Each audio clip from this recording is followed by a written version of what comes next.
नमस्कार साथियों, स्वागत करते हैं आपका अपनी YouTube channel study with Jaydeep में।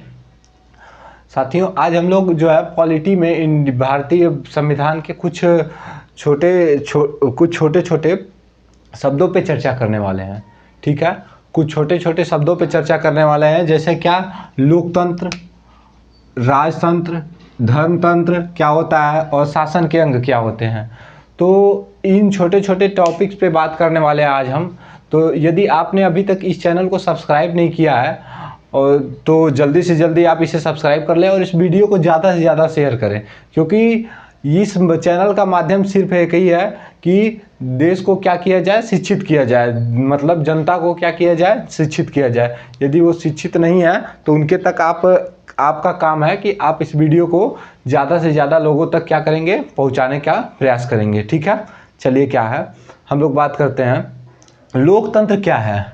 देखिए, लोकतंत्र क्या है।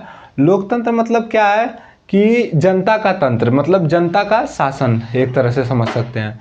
ठीक है, जनता का शासन। जैसे लोकतंत्र की परिभाषा हम लोग एक लाइन में सुनते हैं, क्या सुनते हैं, जनता द्वारा जनता के लिए जनता पर शासन। ठीक है, जनता द्वारा जनता के लिए जनता पर शासन ही क्या कहलाता है, लोकतंत्र कहलाता है। ये कथन किसका था भाई, ये कथन था अब्राहम लिंकन का। अब्राहम लिंकन कहाँ के थे, अमेरिका के थे, जिन्होंने क्या किया था, अश्वेतों के लिए क्या किया था, बहुत ही ज़्यादा संघर्ष किया था। अश्वेतों के लिए बहुत ही ज़्यादा संघर्ष करने का अर्थ ये है सॉरी, संघर्ष करने का अर्थ ये है कि जब अमेरिका आज़ाद हो गया था, जैसे हम लोगों में क्या था, हम लोगों के देश में जब भारत के आज़ाद होने के बाद भी क्या था, भारत के आज़ाद होने के बाद भी हम लोगों के देश में क्या थी, धर्म के आधार पे लड़ाइयाँ थी, जाति के आधार पे लड़ाइयाँ थी। धर्म में जो है भेदभाव किया जाता था, जाति के आधार पे क्या किया जाता था, भेदभाव किया जाता था। जैसे क्या था, दलितों को तब भी मतलब आज़ाद होने के बाद भी थोड़ा बहुत ज़्यादा ही अच्छी तरह से नहीं माना जाता था। उसी तरह क्या था, अमेरिका में क्या था, श्वेत और अश्वेत का भेदभाव था। श्वेत और अश्वेत मतलब काले गोरों का क्या था, भेदभाव था। तो काले गोरों का भेदभाव अमेरिका से लगभग अमेरिका तो आज़ाद हो गया लगभग क्या 1783 ईस्वी से ही लगभग आज़ाद हो गया था अमेरिका 1783 ईस्वी से ही आज़ाद हो गया था। लेकिन क्या हुआ, लगभग 70 साल लग गए अश्वेतों को आज़ाद होने में। अश्वेतों को आज़ाद होने में लगभग 70-80 साल लग गए। और उसके बाद जो है, उसके बाद भी महिलाओं को आज़ाद होने में लगभग 70-80 साल लग गया, 60 साल, उससे ज़्यादा मतलब महिलाओं को आज़ाद होने में लग गए। तो अब्राहम लिंकन क्या किए थे, अब्राहम लिंकन अश्वेतों के लिए बहुत ही ज़्यादा संघर्ष किए थे, अश्वेतों को अपना अधिकार दिलाने के लिए बहुत ही ज़्यादा संघर्ष किए थे। तो वही अब्राहम लिंकन ने क्या किया था, लोकतंत्र की परिभाषा दिया था कि जनता द्वारा जनता के लिए जनता पर शासन क्या कहलाता है, लोकतंत्र कहलाता है। इसका मतलब क्या हुआ कि जनता का शासन मतलब जनता जो भी करेगी, देश में अगर शासन करेगी तो जनता करेगी, न कि राजा करेगा। अगर राजतंत्र के से कंपेयर करके आपको समझाएं तो क्या होता था, राजतंत्र में क्या होता था कि जो भी डिसीजन लेता था सब राजा लेता था, जो भी डिसीजन लेता है सब राजा लेता है। तो राजा के हिसाब से, राजा को यदि हुआ कि नहीं, जो है राजा ने कहा किया कि रात को लोग आंख खोल कर ही सोएंगे। ठीक है, राजा का मन कर दिया कि एक तो नियम बना देते हैं कि रात को लोग आंख खोल कर ही सोएंगे, राजा को आंख खोल कर नींद आती है। तो वो राजा क्या करता था, क्रूर राजा रहा होगा कोई भाई, तो वो क्या किया, बना देता है, नियम बना दिया। सोचिए कि सपोज करिए कि नियम बना दिया कि रात को सबको आंख खोल कर ही सोना है, नहीं जो आंख खोल कर नहीं सोएगा उसे क्या किया जाएगा, मौत के घाट उतार दिया जाएगा।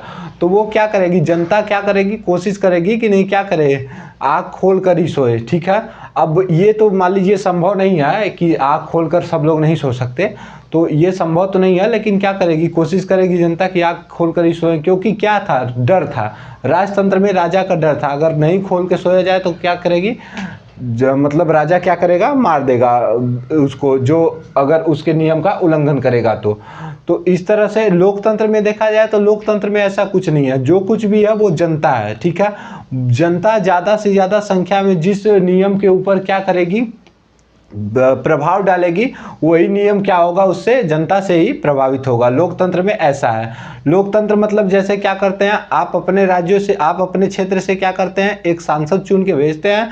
सांसद चुन के भेजते हैं तो वो क्या करता है, ऐसे ही आपके क्षेत्र में जैसे सांसद होता है वैसे ही सांसद कितने होते हैं, 545 सांसद होते हैं। ठीक है, 545 सांसद होते हैं। वो क्या होते हैं, लोकसभा में सांसद होते हैं। ठीक है, ये कहाँ पे होते हैं, लोकसभा में। ठीक है, और राज्यसभा में भी क्या होते हैं, राज्यसभा में भी जो है, राज्यसभा में भी 243 क्या होते हैं, सांसद होते हैं। तो इसमें क्या होते हैं, इसमें मनोनीत ज़्यादा होते हैं और चुनाव कम पे होता है। तो आप 545 सांसद चुन के भेजते हैं तो वही सांसद क्या करते हैं, जाके आपके लिए, देश के आपके लिए क्या करते हैं, आप तो देश में रहते हैं तो आपके लिए क्या करते हैं, डिसीजंस लेते हैं। ठीक है, नए नए विधेयकों को क्या करते हैं, पारित कराते हैं, नए नए नियमों कानूनों को क्या करते हैं, लाते हैं। तो आप क्या कर रहे हैं, अगर इनडायरेक्टली देखा जाए आपको, तो आप ही तो इनको चुन के भेज रहे हैं। आप जिनको चाहेंगे उनको चुनेंगे, ज़्यादा से ज़्यादा संख्या में जो लोग जिनको चाहेंगे आप वही चुना जाएगा और उसको ही क्या किया जाएगा, यहाँ तक भेजा जाएगा 545 में। और यही सब क्या करेंगे, यही सब क्या मिलके क्या करते हैं, नियमों का बनाने का काम करते हैं। तो क्या हुआ, एक तरह से देखा जाए तो क्या हुआ, जनता का ही, देश पर जनता का ही शासन हुआ। अगर जनता चाहेगी तो किसी को भी, किसी भी सांसद को क्या कर सकती है, वो सांसद नहीं बना सकती है। ठीक है, सांसद बनने से रोक सकती है। सांसद वो वोटिंग नहीं करेगी, वोट नहीं देगी उसको, तो वो सांसद नहीं बनेगा। तो लोकतंत्र यही है हमारा कि क्या है, जनता द्वारा जनता पर जनता का शासन ही हमारा क्या है, लोकतंत्र है। और राजतंत्र हमने आपको समझाया कि क्या है राजतंत्र। राजतंत्र में एक ही व्यक्ति के हाथ में पूरी शक्तियां होती हैं। ठीक है, राजतंत्र में, राजतंत्र का शासन कैसा होता है, राजतंत्र में एक ही व्यक्ति के हाथ में पूरी जितनी भी शक्तियां हैं देश की, सभी शक्तियां किसके हाथ में होती हैं, एक ही व्यक्ति के हाथ में होती है, जो कि क्या होता है, राजा होता है। राजा के हाथ में ही सब पूरी शक्तियाँ होती है। उसी तरह धर्मतंत्र होता है। धर्मतंत्र मतलब वो होता है कि एक धर्म का, एक ही धर्म का जो है परचम पूरे देश में रहेगा और वो क्या रहेगा, देश, उस देश में उसी धर्म के रहने वाले लोग यदि रहेंगे तो उन्हीं धर्म के लोगों का ही क्या करेगा, स्वामित्व रहेगा, उसी धर्म के लोगों को ही का ही राज चलेगा। ठीक है, अगर अदर धर्म के लोग हैं, अदर रिलीजन के लोग हैं तो उनका क्या होगा, कोई भी बात नहीं मानी जाएगी, उनका कोई भी काम नहीं किया जाएगा। तो वो क्या होता है, अपना धर्मतंत्र होता है। इस तरह देखिए, ये शासन के टाइप थे, ये शासन के प्रकार थे। अब देखिए शासन के अंग क्या क्या होते हैं, शासन के अंग क्या क्या होते हैं। देखिए शासन के अंग होते हैं, हमारा पहला अंग होता है हमारा जिसे बोलते हैं विधायिका। ठीक है, पहला अंग होता है हमारा विधायिका। ठीक है, पहला अंग होता है हमारा विधायिका। दूसरा अंग होता है हमारा कार्यपालिका, कार्यपालिका। ठीक है, दूसरा अंग होता है हमारा कार्यपालिका। और तीसरा अंग क्या होता है हमारा, न्यायपालिका, न्यायपालिका। ठीक है, दूसरा अंग होता है हमारा कार्यपालिका और तीसरा अंग होता है हमारा न्यायपालिका। विधायिका क्या होती है भाई, विधायिका का मतलब सीधे सीधे नियम है, क्या है, सिंपल सा समझिए कि नियम बनाने वाला, नियम बनाने वाला, बनाने वाला। ठीक है, विधायिका क्या होती है भाई, शासन के 3 अंग होते हैं। कौन सा, विधायिका, कार्यपालिका और न्यायपालिका। विधायिका, कार्यपालिका और न्यायपालिका। तो विधायिका क्या है, विधायिका क्या है, विधायिका है नियम को बनाने वाला। ठीक है, अगर कोई भी नियम क्या करना है, बनाना है, तो लोकतंत्र में, लोकतांत्रिक राज्यों में, अरे शासन में कोई किसी भी नियम को क्या करना है, बनाना है, तो वो बनाने का काम कौन करेगा, विधायिका करेगी। विधायिका उस किसी भी नियम को बनाने का काम करेगी और क्या करेगा, नियम को बनाना, कोई भी नियम बनेगा यदि तो विधायिका उस काम को करेगी। लेकिन क्या होता था राजतंत्र में क्या होता था, विधायिका में क्या होते हैं, कई सदस्य, विधायिका के कई सदस्य होते हैं। ठीक है, लेकिन राजतंत्र में क्या होता था, राजतंत्र में ये होता है कि राजा ही उस नियम को क्या करेगा, बनाएगा। ठीक है, विधायिका में क्या होगा, विधायिका उस नियम को बनाने का काम करेगी, विधायिका के कई सदस्य होंगे, तो विधायिका के कई सदस्य होंगे तो वो सब सदस्य मिलके किसी भी नियम को बनाने का काम करेंगे। और राजतंत्र में होता था कि, राजतंत्र में यहाँ पे लिख देते हैं राजतंत्र, राजतंत्र में क्या होता था, अरे राजतंत्र में क्या होता था कि राजा उस नियम को, किसी भी नियम को राजा ही बनाएगा, ठीक है। राजा जिस जो कह दिया वही क्या हो गया, उसका कहा हुआ ही वो नियम हो गया। और उसी तरह क्या होता है धर्मतंत्र में भी, धर्म के लोग, उस धर्म के लोग जो कह दिए, उस धर्म का गुरु जो कह दिया वही उसका क्या हो गया, नियम हो गया। तो धर्मतंत्र में यह होता था। लेकिन लोकतंत्र में क्या है, विधायिका। विधायिका क्या होती है, विधायिका में भी क्या होते हैं, जनता के प्रतिनिधित्व, जनता के प्रतिनिधि होते हैं, ठीक है। और देखिए दूसरा अंग है हमारा कार्यपालिका, ठीक है। किसी भी नियम को अगर बनाया जाएगा तो उसे क्या किया जाएगा, लागू किया जाएगा। जैसे क्या होता है, आपको एक मूवी के माध्यम से समझाते हैं। कोई भी मूवी ले लेते हैं हम लोग, अगर कोई भी मूवी ले लेते हैं तो उस मूवी पे क्या होता है कि एक जो है मूवी में तो राजतंत्र का ही लगभग अधिकतम जिक्र होता है। जैसे क्या होता है, विलन होता है। विलन कोई भी विलन नहीं, ज़्यादा विलन का ही, विलन तो देखिए मूवी का एक बहुत ही बेहतरीन पर्सपेक्टिव ये है कि उसमें विलन तो लगभग 80% या 90% मूवीज में विलन क्या रहेगा, अमीर ही रहना है उसको, ठीक है। वो अमीर ही रहेगा, बहुत ही ज़्यादा पैसे वाला रहेगा विलन। इसीलिए उसको क्या क्या दिया गया, विलन, ठीक है। तो वो बहुत ही ज़्यादा अमीर रहता है। तो वो क्या करेगा, वो कोई भी नियम बनाएगा। अगर कोई भी नियम बनाता है तो उसे क्या करता है, कुछ लोग उसे क्या करते हैं, जैसे अब विलन है, जैसे कोई भी मेन विलन है और उसका एक लड़का है। जैसे अब हम लोग ले लेते हैं एक मूवी मिर्जापुर में क्या है, मिर्जापुर जैसे कालीन भैया किसी भी नियम को क्या करते हैं, बना देते हैं। चलो कल से जो है क्या होगा, कट्टा सप्लाई, कल से कट्टा सप्लाई का वो जो है कट्टा सप्लाई सरेआम सप्लाई होगा, ठीक है। तो अगर वहाँ पे नियम बना दिए तो वो जाके कौन उसको जो है चलाएगा, कौन स्टार्ट कौन करेगा, स्टार्ट करने का कार्य जो करता है वही क्या होता है, वही हमारा कार्यपालिका होती है। जैसे क्या होता है, कोई भी नियम बन गया, जैसे हमारा समान सिविल संहिता हो गई, समान सिविल संहिता को पास किया गया, तो समान सिविल संहिता को चलाने के लिए कौन क्या होगा, कार्यपालिका चलाएगी। मतलब उसको, उसकी देख रेख कौन करेगा, कार्यपालिका करेगी। कार्यपालिका मतलब कार्यपालिका के भी क्या होंगे, अपने सदस्य होंगे। कार्यपालिका देखिए, कार्यपालिका के दो प्रकार की होती है। कार्यपालिका कितने प्रकार की होती है, दो प्रकार की। एक होता है स्थायी कार्यपालिका, ठीक है, और एक क्या होगी, अस्थायी कार्यपालिका। अस्थायी कार्यपालिका, देखिए अस्थायी कार्यपालिका क्या होगी, अस्थायी कार्यपालिका के सदस्य कौन कौन होंगे, जैसे क्या होंगे, सरकारी नौकरी जो करते हैं वो क्या होंगे, अस्थायी कार्यपालिका के सदस्य। जैसे क्या होगा, अखिल भारतीय सेवा जो है ना, अखिल भारतीय सेवा के अंतर्गत आने वाले सभी क्या होंगे, सदस्य जो है अस्थायी कार्यपालिका के सदस्य होते हैं। और अस्थायी कार्यपालिका के सदस्य मतलब नेता सब, जैसे मंत्री लोग हुए ना, मंत्रिमंडल जो है अस्थायी कार्यपालिका का सदस्य है। क्योंकि वो क्या करता है, वो प्रत्येक 5 वर्ष पे क्या होगा, उसे फिर से जनता के बीच जाना होगा और चुन के आएगा। प्रत्येक 5 वर्ष पे वो चेंज भी हो सकता है, इसीलिए उसे अस्थायी कार्यपालिका का सदस्य बोला जाता है। लेकिन अस्थायी कार्यपालिका का सदस्य कौन होता है, अस्थायी कार्यपालिका का सदस्य जैसे अखिल भारतीय सेवा, जैसे सेक्रेटरी हो गया, उसके बाद क्या, जैसे डीएम हो गए, डीएम साहब हो गए, उसके बाद आईपीएस हो गया, एसपी हो गया, ये सब क्या होते हैं, ये सब जो है नियम को क्या करते हैं, नियम को रेगुलर देखते रहते हैं। और ये सब क्या करते हैं, ये मतलब 5 साल आप विधायक रहेंगे या 5 साल आप सांसद रहेंगे, तब तक क्या होगा, आप इस नियम को चलाने का काम करेंगे। उसके बाद फिर मंत्री जी क्या हुए, मंत्री पद से मतलब मंत्री पद से हट गए, तो वो क्या हो गए, अस्थायी कार्यपालिका के सदस्य, अब कार्यपालिका के सदस्य अब नहीं रहे, ठीक है। तो जो कार्यपालिका वही होती है जो विधायक और विधेयक बनने के बाद, नियम बनने के बाद नियम को लागू जो करता है, नियम को लागू करके जो काम करवाता है उस पर, वही क्या होती है, कार्यपालिका होती है।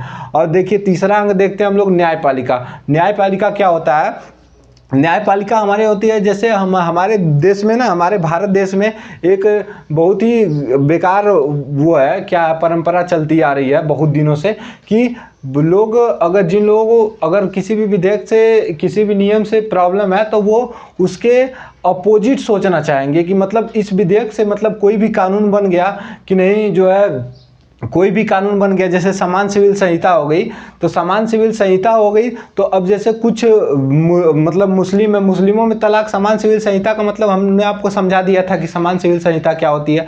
तो उसमें क्या है ना, कुछ मुस्लिम ऐसे हैं या कुछ हिंदू ऐसे हैं, वो लोग चाहेंगे कि नहीं हमारा हिंदुओं का अलग ही रहेगा और मुसलमानों का अलग ही रहेगा।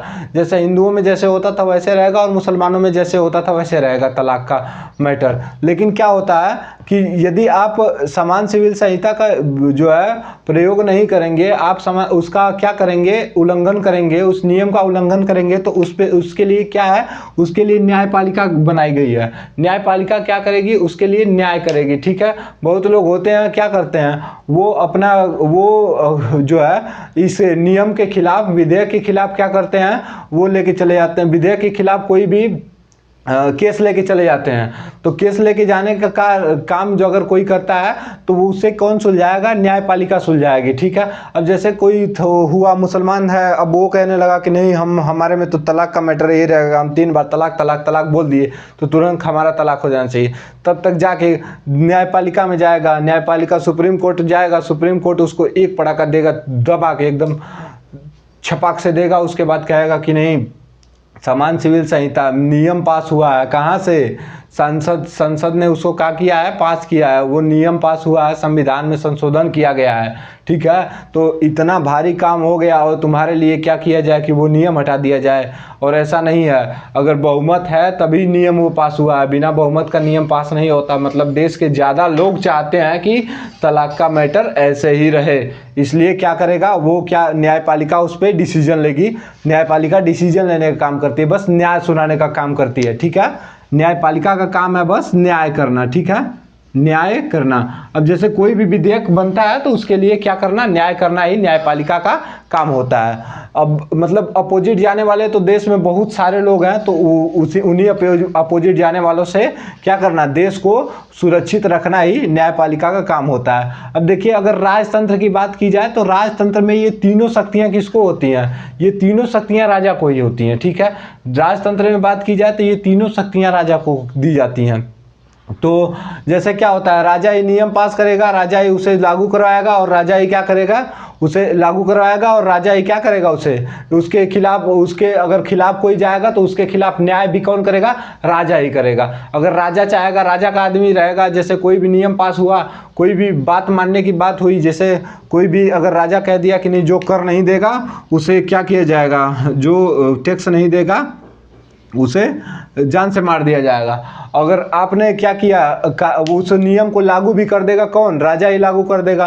अब वहीं पे एक आदमी है, वो उसके पास पैसे नहीं है, वो लेके चला गया, नहीं तो वो राजा का क्या है, राजा के मौसी का लड़का है, तो वो लेके चला गया, कहा राजा साहब हमको, हमारे पास तो हम टैक्स नहीं देना चाहते हैं। वो एकदम, भाई राजा के मौसी का लड़का है तो वो तो एकदम चौड़ में काला लोलर खड़ा करके ऐसे यूं करके तो बोलेगा हम तो टैक्स नहीं देंगे। तो राजा क्या करेंगे भाई, राजा क्या करेंगे, कहेंगे जाने दो यार, मौसी का लड़का है, वो राजा अगर टैक्स नहीं देगा तो कोई बात नहीं। तो क्या करेंगे, राजा उसको क्या कर देंगे, उसके खिलाफ न्याय करने का भी काम कौन करता है, राजा ही करते हैं। तो राजा क्या करेंगे, कहेंगे छोड़ो यार, नहीं देगा, काम खत्म करो।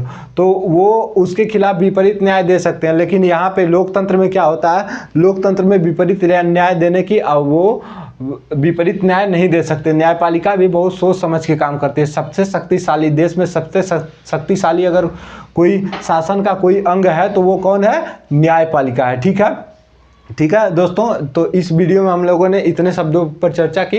ठीक है, तब तक के मिलते हैं नेक्स्ट वीडियो में नए टॉपिक के साथ, नेक्स्ट वीडियो में। तब तक के लिए जय हिंद। यदि आपने इस चैनल को सब्सक्राइब नहीं किया है तो सब्सक्राइब करें और वीडियो को ज़्यादा से ज़्यादा शेयर करें ताकि ज़्यादा से ज़्यादा लोगों तक पहुंच सके। ठीक है, जय हिंद।